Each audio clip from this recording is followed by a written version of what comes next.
اعوذ باللہ من الشیطان الرجیم بسم اللہ الرحمن الرحیم الحمد للہ رب العالمین وصلی اللہ علی نبینا محمد وعلی آلہ واصحابہ اجمعین سبحانک اللہم لا علم لنا الا ما علمتنا انک انت العلیم الحکیم ولا حول ولا قوة الا باللہ العلی العظیم اللهم علمنا ما ينفعنا وانفعنا بما علمتنا وزدنا علما وعملا متقبلا يا رب العالمين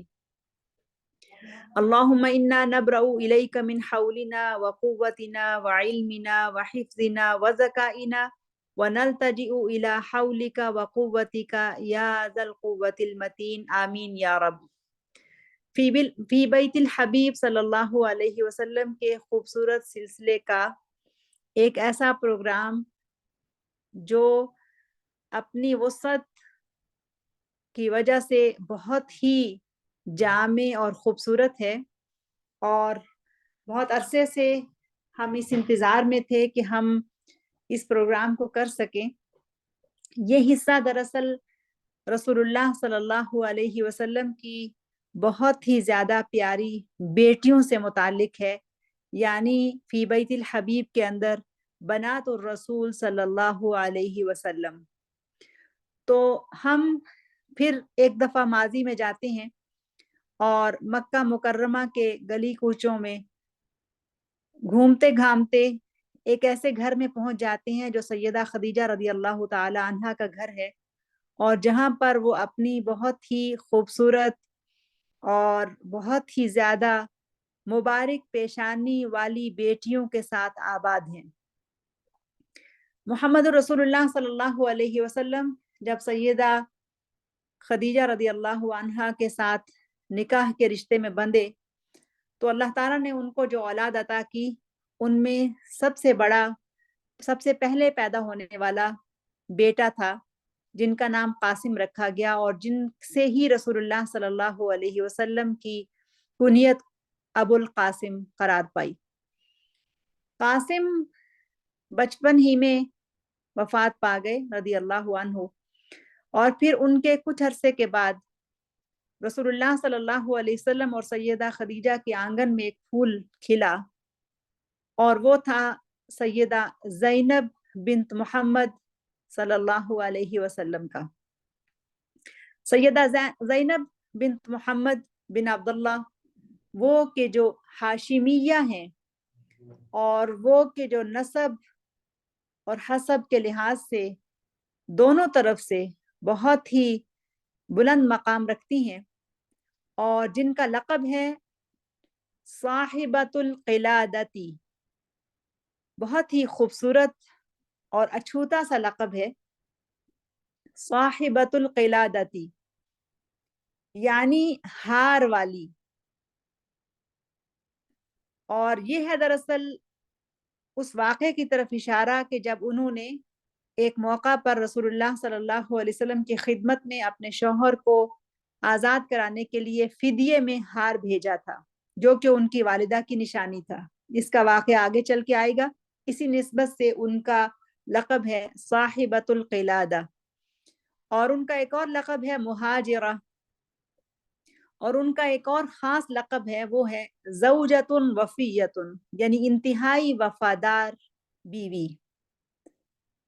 اور ان کی کنیت ہے ام علی بن ابی العاص رضی اللہ عنہ۔ سیدہ زینب رضی اللہ عنہا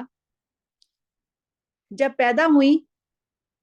تو رسول اللہ صلی اللہ علیہ وسلم اور سیدہ خدیجہ رضی اللہ عنہا دونوں ہی بے انتہا خوش تھے، اور یہ تقریباً بعثت سے 10 سال پہلے پیدا ہوئی تھی۔ اور جب رسول اللہ صلی اللہ علیہ وسلم کو نبوت ملی تو اس وقت ان کی عمر 10 یا اس سے کچھ ہی اوپر تھی۔ مکہ میں پیدا ہوئی، اور والد اور والدہ دونوں طرف سے شریف النسب شریف الحسب تھی۔ زینب بنت محمد بن عبداللہ بن عبد المطلب، القرشیہ الہاشمیہ، ان ناموں سے دنیا ان کو پہچانتی ہے، پہچانتی تھی اور پہچانتی رہے گی۔ وہ کہ جن کے والد محمد جو خیر البشر صلی اللہ علیہ وسلم ہیں، امام الانبیاء ہیں اور خاتم النبیین ہیں، روئے زمین پر جن سے زیادہ افضل کوئی انسان نہ ہے نہ ہوگا۔ اور وہ کہ جن کی والدہ خدیجہ بنت خویلد کہ جو جنت کی خواتین کی سردار اور جنت کی خوشخبری پانے والی، وہ کہ جن کو جبریل بھی سلام بھیجتے ہیں اور اللہ سبحانہ و تعالیٰ بھی سلام بھیجتے ہیں، یہ ان کی سب سے بڑی بیٹی ہیں۔ اس کے بعد اللہ تعالیٰ نے رسول اللہ صلی اللہ علیہ وسلم اور سیدہ خدیجہ کے آنگن میں اور اولادیں بھی عطا کیں، جن میں ایک بیٹا پیدا ہوا جو کہ عبداللہ نام سے موسوم کیا گیا، وہ بھی بچپن ہی میں وفات پا گئے۔ اور اس کے بعد پھر سیدہ زینب کی 3 بہنیں پیدا ہوئیں، رقیہ و ام کلثوم و فاطمہ۔ سیدہ زینب جب نکاح کی عمر کو پہنچی اور اس وقت ان حالات میں 9-10 سال کی عمر نکاح کی عمر مانی جاتی تھی، اور عموماً اس عمر میں بچیوں کے نکاح ہو جایا کرتے تھے۔ اور ایسا ہی ہوا کہ جب ان کی عمر 10 سال کی ہوئی تو ان کے خالہ زاد بھائی جو کہ سیدہ خدیجہ رضی اللہ تعالی عنہا کے بھانجے ہیں، سیدہ خدیجہ کی بہن حالہ بنت خویلد، خدیجہ بنت خویلد کی بہن حالہ بنت خویلد کے بیٹے ہیں ابو العاص، وہ رسول اللہ صلی اللہ علیہ وسلم کے پاس نکاح کا پیغام لے کر آتے ہیں۔ تو رسول اللہ صلی اللہ علیہ وسلم ان کا یہ پیغام دے کر ان سے یہ پیغام لے کر اپنے گھر آ جاتے ہیں، اور ان سے صرف یہ کہتے ہیں کہ مشورہ کر کے بتاؤں گا۔ اب یہ جو قصہ آپ کو سنانے لگی ہوں، یہ اتنا خوبصورت قصہ ہے جس کے اندر میرے اور آپ کے لیے اور پوری امت مسلمہ کے لیے بے انتہا سبق ہیں۔ یہ قصہ دراصل قصۃ الحب ہے، یہ محبت کی کہانی ہے، یہ محبت کی داستان ہے، ایسی محبت کی جو پاکیزہ اور سچی محبت ہوتی ہے۔ اور یہ ہے جس کو اہل عرب کہتے ہیں قصۃ حب زینب الکبریٰ بنت النبی صلی اللہ علیہ وسلم مع ابی العاص ابن الربیع۔ یہ ہے محبت کی کہانی جو 2 زوجین کے درمیان ہے، ایک طرف زینب الکبریٰ ہیں بنت النبی اور دوسری طرف ابو العاص ابن الربیع رضی اللہ عنہ ہیں۔ اور ابو العاص بھی خاندان کے لحاظ سے اور شرف اور حسب اور نسب کے لحاظ سے اور اعلیٰ اخلاق کے لحاظ سے پورے مکہ میں بہت ممتاز تھے۔ ان کے اوصاف انشاءاللہ آگے چل کے ہم تفصیلاً پڑھیں گے۔ اور سیدہ زینب کہ جن کی تربیت ہی دراصل اس گھرانے میں ہوئی تھی کہ جو اخلاص و وفا، مودت و محبت، ایثار کا نمونہ گھرانہ تھا، وہ کہ جہاں پر رسول اللہ صلی اللہ علیہ وسلم معلم الناس الخیر جن کو بعد میں قرار دیا گیا، اور ان کے نبی بننے سے پہلے ہی لوگ ان کے اخلاق کے اور ان کے اعلیٰ کردار کے گرویدہ تھے۔ اور پھر وہیں پر سیدہ خدیجہ رضی اللہ عنہا کی جو طاہرہ ہیں، ان کے گھر میں سیدہ زینب پرورش پاتی ہیں، تو انہوں نے بچپن ہی سے وفا اور اخلاص اور محبت کو اپنے والدین کے اندر دیکھا اور ان سے اس کا سبق سیکھا۔ پھر کیوں نہ وہ بہترین بیوی بنتی اور کیوں نہ وہ اپنے ازدواجی تعلق میں ایک مثالی کردار ادا کرتی، اور وہ کہ جن جیسی وفا، جن جیسا اخلاص اور جن جیسی محبت کم ہی دیکھنے میں ملتی ہے۔ اور اس سب کے باوجود کہ انہیں اپنے شوہر سے بے انتہا محبت تھی، اور یہ بھی کہ ان کے شوہر بہت مدت تک اسلام میں داخل نہیں ہوئے تھے، اس سب کے باوجود بھی وہ صبر اور استقامت کے ساتھ اس تعلق کو قائم رکھنے کی کوشش کرتی ہیں، اور پھر کیا کیا قربانیاں اس تعلق کے اندر پیش کرتی ہیں، اس رشتے کے اندر۔ یہ کہانی پڑھ کر بہت سارے سبق ہمیں ملتے ہیں، اور یہ بات بھی سمجھ آتی ہے کہ یہ جو ازدواجی تعلق ہے کس نوعیت کا ہونا چاہیے اور کتنا خوبصورت ایک اسوہ ہے جو رسول اللہ صلی اللہ علیہ وسلم کے گھرانے کے اندر ان کی بیٹی کی طرف سے ہمیں ملتا ہے. کتنا بہترین نمونہ ہے سیدہ زینب بنت محمد صلی اللہ علیہ وسلم کی ذات مبارکہ کے اندر ہم سب کے لیے، امت کے مردوں اور عورتوں سب کے لیے، امت کی بیٹیوں کے لیے، امت کی بچیوں کے لیے. تو کہانی کچھ اس طرح سے ہے کہ ہم کہانی بھی سنیں گے اور ساتھ ہی ساتھ ہم اس کے اندر جو ادب ہے، اس کے اندر جو اسباق ہیں، ان کو بھی سمجھتے چلے جائیں گے. تو قصہ اس طرح سے شروع ہوتا ہے کہ جب زینب نکاح کی عمر کو پہنچ جاتی ہیں تو ابو العاص رسول اللہ صلی اللہ علیہ وسلم کے پاس آتے ہیں اور کہتے ہیں اريد ان اتزوج ابنتك الكبرى زینب. اس وقت ابھی نبی نہیں بنے ہیں، تو وہ آ کے درخواست کرتے ہیں کہ میں آپ کی بیٹی زینب سے نکاح کرنا چاہتا ہوں. یہ ہے دراصل ادب. اور پھر رسول اللہ صلی اللہ علیہ وسلم ان سے کہتے ہیں کہ میں جب تک اپنی بیٹی سے مشورہ نہ کر لوں، اجازت طلب نہ کر لوں اور اس کی ماں سے مشورہ نہ کر لوں، میں آپ کو کوئی جواب نہیں دے سکتا. اور یہ ہے دراصل شرع. اور شریعت یہی ہمیں سکھاتی ہے کہ جب پیغام نکاح آئے تو اپنے گھر والوں کو اور خاص طور پر جس بچے سے متعلق یہ پیغام آیا ہے اس کی رائے معلوم کی جائے. پھر رسول اللہ صلی اللہ علیہ وسلم اپنے گھر واپس آتے ہیں